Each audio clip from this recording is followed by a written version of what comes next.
Ինչ հետաքրքիր տեսանյութ էր։ Տեսա՞ր։ Շատ գեղեցիկ։ Շատ։ Հետաքրքիր է, ես օրինակ չեմ լսել Չապլինի ձայնը։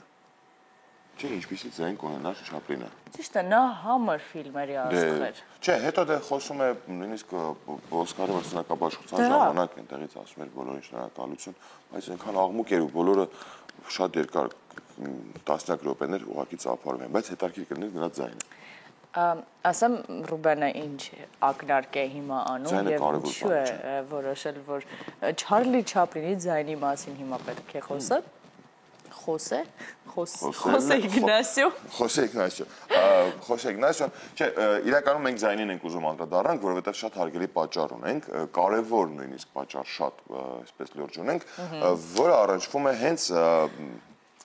ապրիլի 16-ի հետ։ Այո, այսօր ամբողջ աշխարհում նշվում է ձայնի միջազգային օրը, պատկերացրեք, օրինակ ես չգիտեի, որ կա միջազգային այդպիսի օր, ձայնի միջազգային օր, եւ թե ինչու է այն նշանակվել, ինչ խորհուրդ ունի այն։ Երբ վանից է նշանակվել, ինչն է պատճառը դարձել եւ առասարակ ձայնը ինչքան կարեւոր է։ Ինչ նպատակ ունի ոչ միայն ընտրությունների ժամանակ, այլ առասարակ ձայնը ինչքան կարեւոր է մեր կյանքում։ Այս բոլոր հարցերի պատասխանը կստանանք մեր հյուրից, ով արդեն տաղավարում է Էլիա Մուրադյանը, Քիթ Կոկորդ ականջաբան,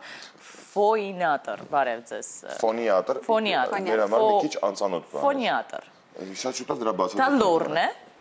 Դա լոր մասնագետն է, ով զբաղվում է հատկապես կոկորդի եւ ձայնալարերի խնդիրներով։ Հա, հենց ձայնի։ Մի փոքր ավելի նեղ մասնագիտացում ստացած լոր մասնագետ։ Դե բարև ձեզ։ Բարև ձեզ։ Բարև, շատ ուրախ ենք, որ դուք մեր տաղավարում եք։ Ես ևս։ Ինչ ասված է ձայնի միջազգային օր։ Ինչն է նպատակը եղել, որ ու երբ է նաև օրը նշանավորվել, այստեղից սկսենք բերզույց, հետո անդրադառնանք կարևոր մեր ձայնին։ Առաջին անգամ 1999 թվականին է նշվել Բրազիլիայում, դեռ այն ժամանակ նշվել է որպես Բրազիլիայի ազգային օր, այսինքն համաշխարհային ճանաչում չի ունեցել եւ ֆոնիատրիան ինքը իրենով շատ ավելի երիտասարդ մասնագիտություն է։ Իսկ ինչն է այդ ժամանակ եղել պատճառ, որ այն Բրազիլիայում որոշել են։ Քանի որ կառնավալների ժամանակ շատ են օգտագործել իրենց ձայնը աղմուկի մեջ եւ հաջորդ օրը պարտադիր գրեթե բոլորը ունեցել են ձայնի խնդիր, այո։ Որոշել են այդպես նշել այդ օրը, որպիսի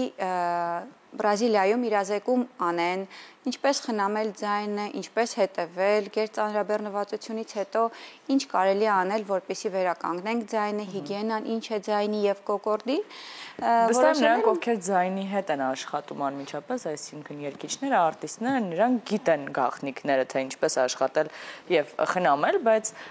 պարզվում է, ասես կոկորդի հիգիենա Կոկորդի հիգիենա, ձայնի հիգիենա։ Եվ փաստորեն կա հատուկ ձայնի խնամք, այո, որին պետք է հետևել, անկախ մասնագիտությունից։ Թե մասնագիտությունը խորապես նպաստում է։ Ձայնի եւ խոսքի մասնագետները հատկապես, որովհետեւ բացի նրանից, որ մենք ովքեր ձայնի մասնագետ չեն, ամբողջ օրը օգտագործում ենք մեր կոկորդը, ձայնալարերը, մկանները, ձայնի մասնագետները նաև իրենց աշխատանքի գործիքն են մեր ձայնալարերը, ձայնածալքերը եւ ավելի շատ է պետք հետևել իրենց առողջությանը։ Շատ լավ, սա շատ հրաշալի օր է, որպեսզի մենք այդ կարևոր առողջությանը եւ կարևոր այս թեմային անդրադառնանք, չնայած վստահ եմ, որ աշխարհով մեկ տարբեր միջոցառումներ են կազմակերպվում այսօր, որպեսզի ժողովրդին եւ մարդկությանը պիրազեկեն, թե կարևոր է ձայնը, շատ կարևոր բան է ձայնը։ Եվ պետք է խնամքով։ Եվ հիմա գանք այդ կարևոր ձայնին, մեր կարևոր մոտեցման մասին խոսենք, ինչպես է պետք խնամել, ինչ պետք է անել, եթե ինչ-որ խնդիրներ են լինում կամ հաճախ, չգիտեմ, ինչ-որ երբ է պետք դիմել նաև մասնագետի։ Ձայնի հիգիենան իր մեջ ներառում է շատ տարբեր պրոցեդուրաներ, քանի որ մեր ձայնալարերը եւ կոկորդը ենթարկվում են տարբեր օրգան համակարգերի ազդեցությանը։ Շատ տիպիկ օրինակ, երբ որ մենք գիշերը լավ չենք քնում, հատկապես եթե մի քանի գիշեր է դա լինում, գիշերային աշխատանք է, ստրեսային լարված քննություններ են, իրավիճակներ կյանքում, առավոտյան ձայնը պարտադիր ցույց է տալիս, որ մենք ունենք խնդիր այդ հատվածում։ Շատ կարևոր է քթային շնչառությունը մեր ձայնալարերի adekvat աշխատանքի համար, քանի որ երբ չունենք adekvat քթային շնչառություն, մենք շունչը քաշում ենք պարտադիր բերանով։ Դա վերաբերում է Բայց դա վատը անդրադառնում այո, քանի որ բերանով օդը չի հասցնում խոնավանալ, թաքանալ եւ բակտերիաներից ազատվել։ Իսկ մեր քիթը այդ ամեն ինչը ապահովում է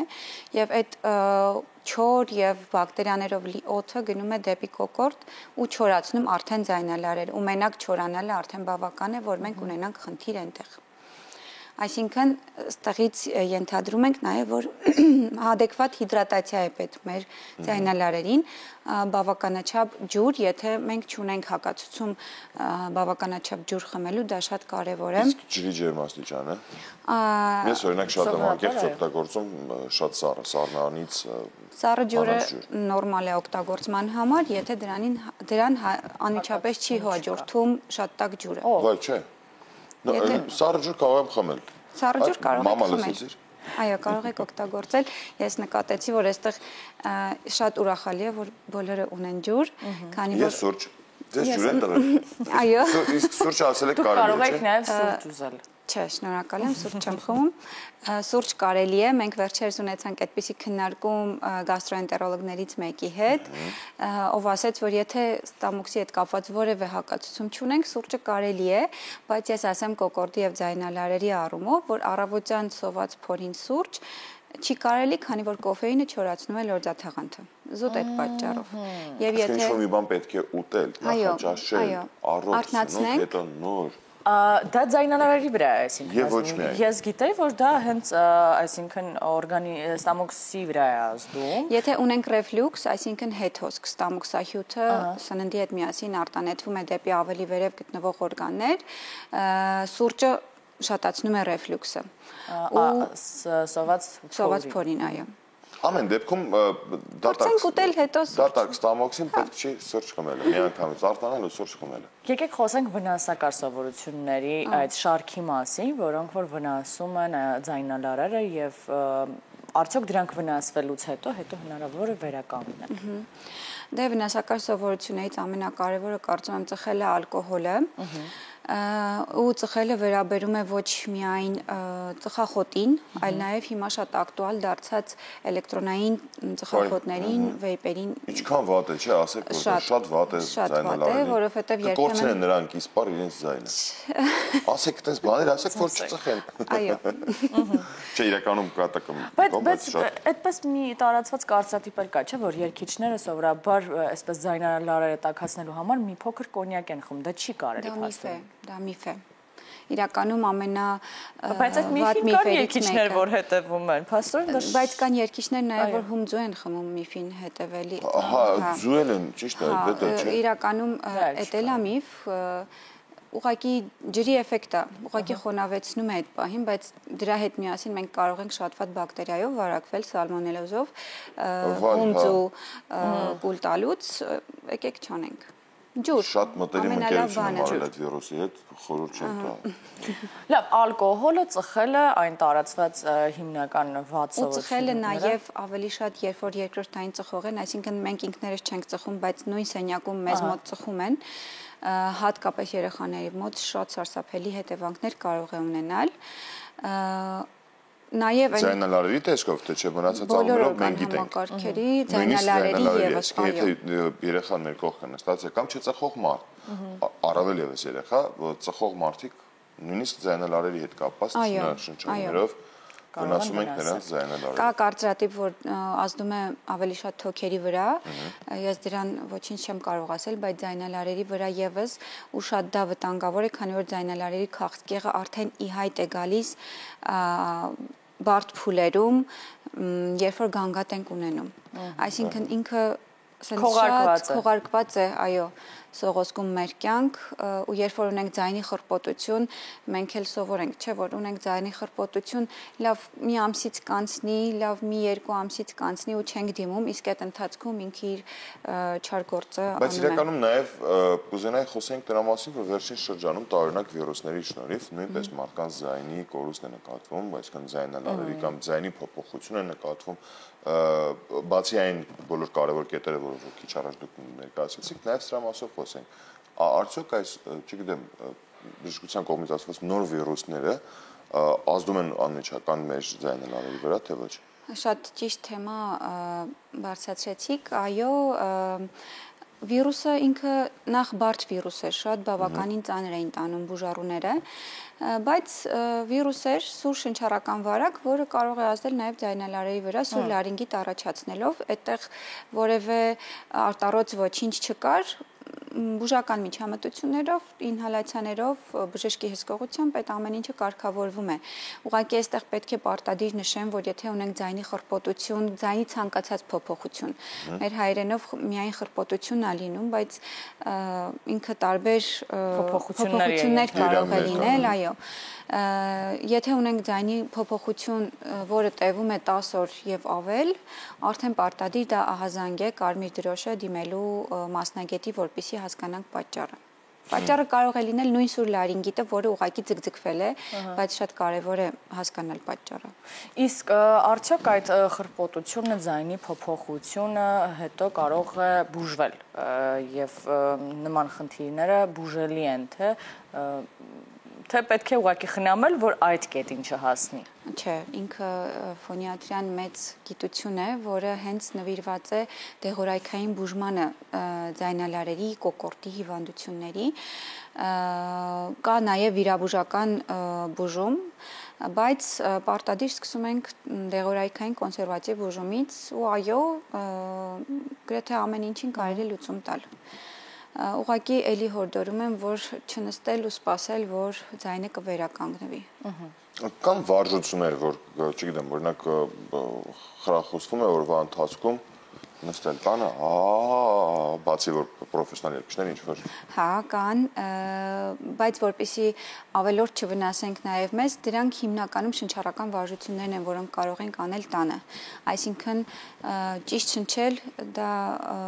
ֆոնացիոն շնչառության մասին է խոսքը, որովայնային շնչառություն։ Մի քանի վարժություն ցույց տալ։ Օրինակ մեր հեռուստատողներին կամ մեզ օրինակ շուտով լինելու է լուրեր, մենք ունենալու ենք 10 րոպե ընդմիջով, որտեղ հետևելու ենք լուրերին, ինչպես շնչենք այդ լուրերը լսելուց հետո։ Այո։ Շատ կարևոր է մեր որովայնային շնչառությունը։ Ներշնչումը պարտադիր քթով ենք կատարում, արտաշնչումը բերանով, նստում ենք հանգիստ, ուսերը հանգիստ, չենք լարվում, կոկորդի մկանները չենք լարում, մի ձեռքը դնում ենք մեր որովայնին, որպեսզի իր աշխատանքը հասկանանք։ Ստոցանիով, այո, ստոցանիական շնչառության մասին է խոսքը։ Քթով ներշնչում ենք։ Ես չեմ ասել բեմական խոսքին, ինչ որ բաներ գիտի, ես չգիտեմ։ Հա, հիմա ինչ ենք անում։ Որովայնը պետք է պատկերացնենք, որ որովայնը փուչիկ է, եւ մենք քթով ներշնչում ենք, որովայնը մի քիչ արտափուկվում է, եւ երբ որ արտաշնչում ենք բերանով, որովայնը հետ է գնում։ Արհեստական մենք իրան բրդում ենք հետ, ինչքան կարող ենք այսպես ինձ։ Այո։ Թե օդը ինչքան որ դուրս գա։ Ինչքան կհերիքի ձեր արտաշնչումը։ Ձեռքով է կարող եմ սխմել, չանեմ։ Ձեռքով սխմել պետք չի, պետք է աշխատի մկանները։ Իսկ ձեռքի հիմա դրել ենք, որ մենք զգանք, որ ինքը ուռում է, հետո։ Այո, կրծքավանդակը չի աշխատելու։ Հա, այսի պետքա կրծքավանդակը պետքա չաշխատացնենք։ Պետքա շունչը որովայնում լինի։ Դա ես շատ եմ արել։ Դու Իդեպ սա ոչ միայն ձայնալարերի համար, այլ բեմական խոսքի համար, առհասարակ ձայնը ավելի առոգանությամբ տեղ հասցնելու համար, նաև նյարդային համակարգի համար է շատ լավ, որովհետև այս ճիշտ շնչառությունը վերականգնում է նյարդային համակարգը, որը անհրաժեշտ է բեմական խոսքի վոկալիստներին է շատ անհրաժեշտ, բարձր նոտաների դեպքում ինքը անում ենք, որպեսզի կարողանանք հանգստացնել մեր ձայնալարերը, նաև նյարդային համակարգը մի քիչ։ Մի հատ sense հարց ունեմ։ Կարող եմ ես գալ ձեզ մոտ, ինչ որ, չգիտեմ, վիրաբուժության միջամտությամբ թե ինչ, լավ ընտիր ձայնալարեր տենց ինձ նվիրեք։ Շատ ընտիր ձայնալարեր։ Չեմ կարողանում երգեմ։ Ուզում երգեմ, ուզում ես բարձր նոտաներ։ Չէ, դա միայն ձայնալարերով չի, ասեք որ միայն ձայնալարերից բոլորս ունենք, չէ ոտքեր, ձեռքեր, մկաններ, բայց բոլորս չէ որ կարողանում ենք լավ բարել, գեղեցիկ բարել։ Շատ դիպուկ ասացիք, և այս նոտայի վրա էլ ինձ թվում է կարող ենք արդեն ամփոփել այս հատվածը և շնորհակալություն հայտնել նաև ձեզ մեզ հյուրընկալվելու համար, ես դեռ հարցեր ունեմ, չգիտեմ մենք կհասցնենք, հիմա չենք հասցնի, բայց ես այս լուրերի ընթացքում Եթերից դուրս մի քիչ կշփվենք կտամ։ Մենք ուզում ենք ասենք նախ եթերի դեռ ժամանակ շատ շնորհակալություն ձեզ, որ հյուրընկալվեցիք մեր տաղավար, կարևոր խորհուրդներով, եւս մեկ անգամ մենք էլ թե օգտագործեցինք եւ համաշխարհային ձայնի օրվա կապակցությամբ կարողացանք նաեւ իրազեկել ձեզ ինձ թե ինչքան կարեւոր է ձայնը, խնամեք ձեր ձայնը։ Իսկ հիմա առաջարկում ենք ծանոթանալ այսօրվա լրահոսին, որից հետո վերադառնում ենք դարձյալ մենք այստեղ ենք, այնպես որ ոչ միտեղ չգնաք, մնացեք առաջինի հետ։